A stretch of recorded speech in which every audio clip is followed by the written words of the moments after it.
Welcome back to Rooted Expression Studio. I am so glad that you are here. Today, I want to share with you 4 of my favorite silk painting techniques. These techniques I use to create visual interest, to create texture, and to create depth within my artwork.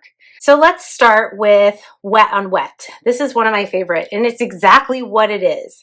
There's 2 different ways that you can create wet on wet, and I'm going to show you both ways. The first way is just by applying the dye to the silk. You can see when you touch the dye to the silk, it will bleed and continue to bleed for a minute or 2 after you touch it. Not a minute, just a second or 2, but feels like a minute sometimes.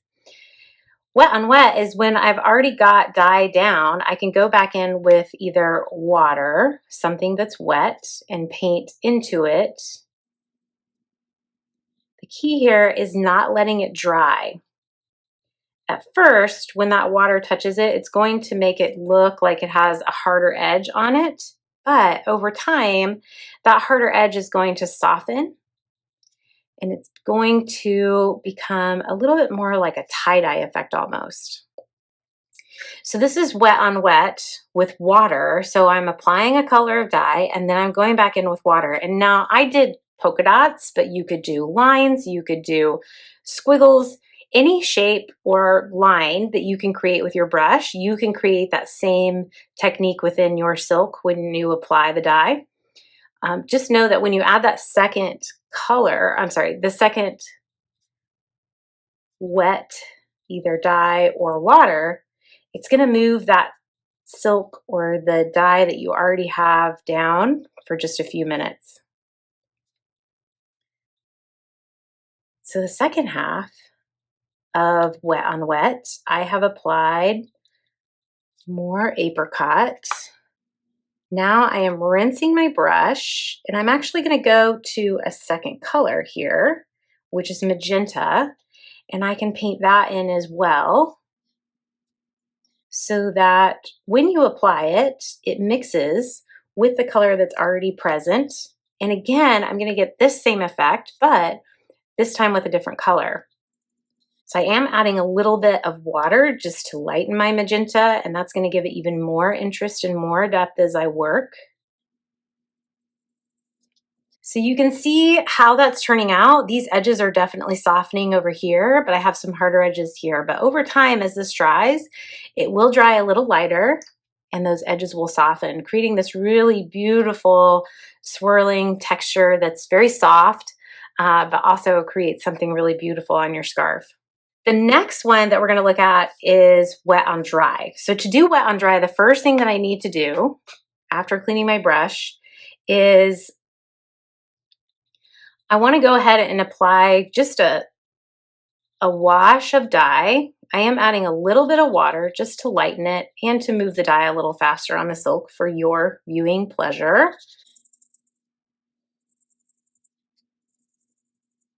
Adding water to it will lighten it, just like a watercolor. I do have to be very careful on my edges though, because I don't want to flood the resist that I've created.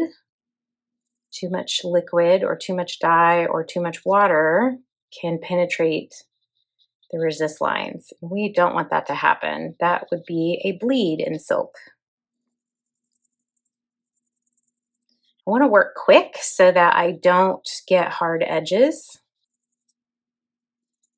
If I were doing this again, I would have used a bigger brush because this is spreading a little slower than I would like. But I do want it to sit and dry, so it's not that big of a deal. I may have a few harder edges, but if we add a little bit of water or dye, you can kind of scrub those out very carefully.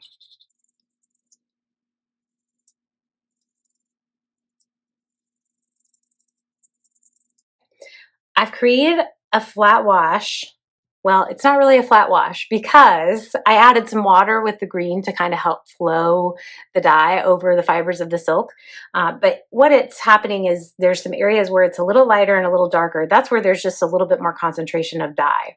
So I essentially did wet on wet just in a slower process. I mixed it more, so I'm not getting that much of the bolder texture here, but that's something that you can do just to add a very subtle texture. With the salt, I need two things. I need my dye, obviously, that I'm going to paint, but then I also need silk salt. So I'm using Jacquard silk salt. One of the things that you can do is you can use really any kind of salt. So table salt, rock salt, sea salt. You can experiment with different types of salt because depending on how big the granules are or what type of salt it is, they all react very differently. But this is my easy go-to because I know it works. I'm going to go ahead and start to paint the area that I want to paint, but I, again, need to work quickly. So I'm actually going to upgrade my brush to a larger size. I'm going to go up to a size 10, so it's a little bigger, so I can cover more area in less time. And then I'm also going to get my silk salt ready to go. I like to just pour it into my left hand, and I'm painting with my right hand so I can pause every few minutes and just throw some salt on. The most important thing is don't bunch the salt up. You want it spread out because it is a drying agent. So it's going to pull the moisture into it, and it's going to dry the salt around it or the dye around it very quickly to create these starburst effects, which are really beautiful. I have some marine green here. I'm going to start painting. And what I like to do is just paint a little section and then throw some salt down, because the wetter the dye, the more that salt is going to react. So I'm going to pause for a second, sprinkle on some salt. I'm going to do another section here.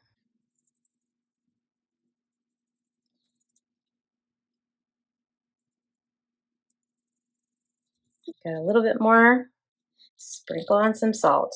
Now, when I'm painting, I never try and control where the salt is going. I just make sure that it is in the area or the shape that I want it to be. That's the most important thing to me. I just want to make sure that it's within the shape. If this were to spill out into any areas that still had wet dye, I would get the salt effect there, and I might not want it there. So I have to be mindful of where these salt granules are falling. Sometimes you'll get a rogue one on a big scarf that will end up in an area that you don't want. So you do have to be mindful of that. So I want to leave these on until the silk dries completely.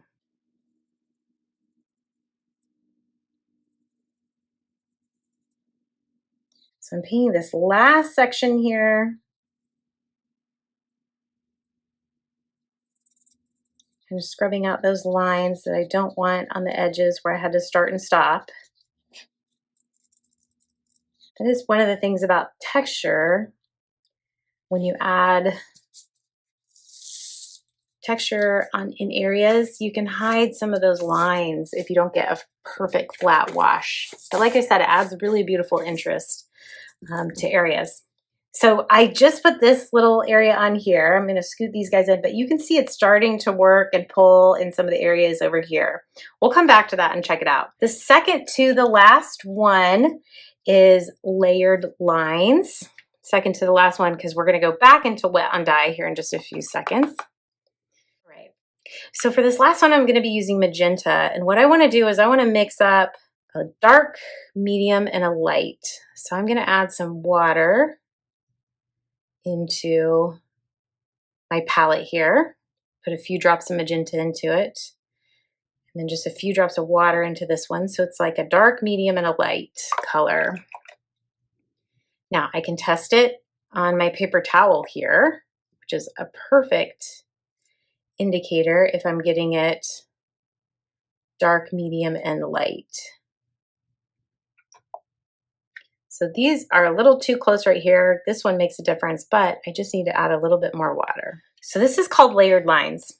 It can create similar effects as the wet on dry, but essentially what you are doing is you're going to paint lines of, it can be any color. Just know that silk dye can be translucent, meaning that it will react with whatever color is underneath of it or layered below it. So similar to watercolor and glazing, you can do the same thing, but just know that whenever you touch any kind of liquid to a dye that's already there, whether it's dye or whether it's water, those two things are going to react and they're going to blend because you're reactivating the dye. All right, and then I'm going to paint a second line here. And I can make these as thick or as thin as I want. Looks like I had a little tiny droplet of blue there. So I'm just going to kind of scrub that the best that I can. And then I'm going to add my last line in here, or one of my last lines. And then I could go back to my lighter color if I wanted to. Again, I do need to be careful when I'm using really watered down dyes that I don't flood my shape. That's going to be important. So what we're going to do here versus what we did over here is we painted into wet dye. So we created a wet medium into a wet medium. This one, what we're doing is a wet medium into a dry medium. This is one of my favorite techniques, just using clean water and creating dots or lines or circles. But what happens is that water or the color that you are putting over the top of this color, it will react and create this lighter shape and spread and reactivate that dye, kind of pushing it to the edge. So we get what my mom loves to call the crispies. You get this crisp, dark edge. They are really organic, beautiful lines. You can't necessarily control how dark or how light they get, but you can really play around with different shapes and different textures. You can layer over what you've already done. You can let it dry another time and layer again. You can also layer with a different color, and you will get similar effects.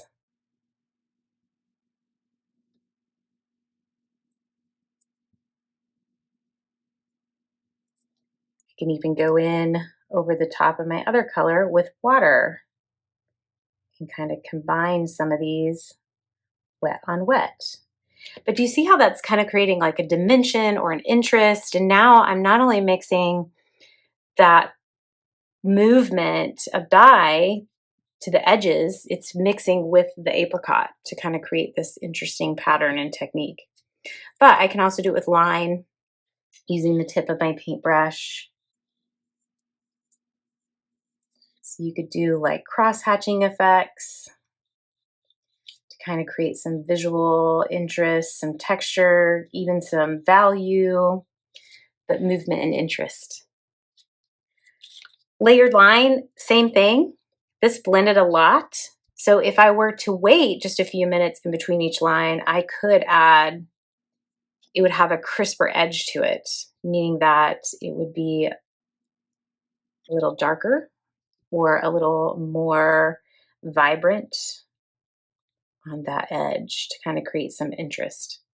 But these are all things that you can do. And definitely 3 of my favorite techniques that I use consistently throughout my scarves and my painting. I love to create detail with these. Think about where you could create some of these textures like in some sort of floral leaf garden area or trees. These are great for like sunsets, really beautiful clouds. Salt technique can be used just about anywhere. I love salt. Think about like a fish scale, which would be really cool. These would be beautiful again, creating some abstract landscapes. But you could have some fun playing around with these, just kind of seeing what they do and enjoying how they move on the silk. But I wanted to share that with you. If you are interested in learning more, I do have some online courses. One of them is the marker resist technique if you're curious about how I used marker as a resist.